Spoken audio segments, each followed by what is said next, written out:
Então a primeira é a obra da cruz. Ela deve ser entendida como um ato de substituição. Cristo, ele foi julgado em nosso lugar. Isaías 53, 4.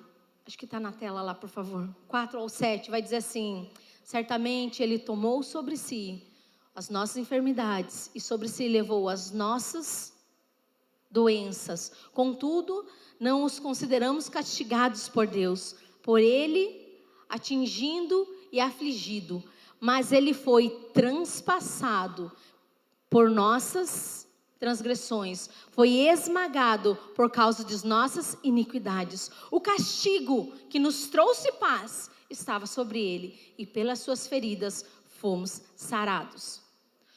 Todos nós, tal como ovelhas, nos desviamos, cada um de nós se voltou para um próprio caminho, e o Senhor fez cair sobre ele a iniquidade de todos nós.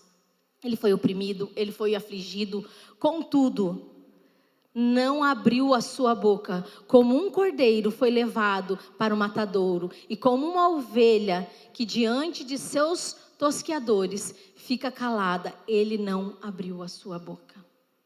O sacrifício de Jesus foi substitutivo. Nós tínhamos uma dívida de pecado para com Deus.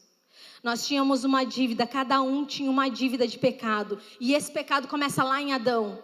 Aí você vai dizer: ai, pastor, essa mensagem nova essa mensagem, porque é algo que nós temos que relembrar todos os dias das nossas vidas. E isso começa lá em Adão. E a Bíblia, quando fala, quando Adão pecou, ele pecou e através dele entrou a morte. E a morte passou a todos os homens, e o pecado do primeiro homem se espalhou por toda a humanidade. Todos nós fomos afetados na nossa essência e conforme a nossa espécie, porque todos nós fomos comprometidos. Porque a Bíblia diz assim, uma lei da natureza, que Deus fala: cada um produza conforme a sua espécie. Então, cada vez que nós produzimos ou temos pessoas pecadoras. Deus fez cair sobre Jesus, como nós lemos ali, a iniquidade de todos nós. Todo o seu pecado, todo o meu pecado caiu sobre Jesus. A essência da obra da cruz, ela é a substituição. Ele foi substituído, era o meu lugar, era o teu lugar. Mas Jesus veio e assumiu esse lugar. A cruz, ela não foi um acidente de percurso. Esse dia não foi algo que aconteceu. Ele não foi produzida pela traição de Judas. Às vezes a gente pensa, na nossa ignorância, assim: nossa, se Judas não tivesse feito isso. Não foi isso. Não foi a oposição dos romanos, ou mesmo dos judeus. Apocalipse 3, 8 diz assim, que ele era cordeiro morto antes da fundação do mundo.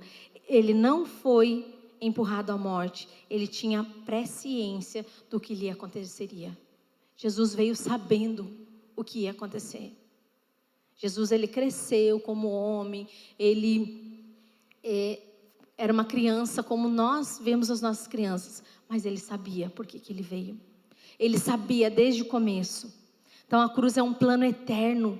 A Bíblia diz que Jesus é esse cordeiro eterno. A mensagem da cruz, ela fala de substituição. Sabe, quando você olhar para a cruz, para a imagem da cruz, quando muitas vezes nós ficamos mais movidos quando chega a época de Páscoa, porque a gente começa, Jesus, e às vezes a gente até fala assim: tadinho de Jesus, coitadinho dele. Ele veio, ele sabia, gente. Então essa mensagem, ela fala de substituição, de troca. Era para você estar lá. Era para eu estar lá, mas ele trocou conosco. E hoje nós podemos estar aqui. E hoje nós podemos adorá-lo devido a essa substituição.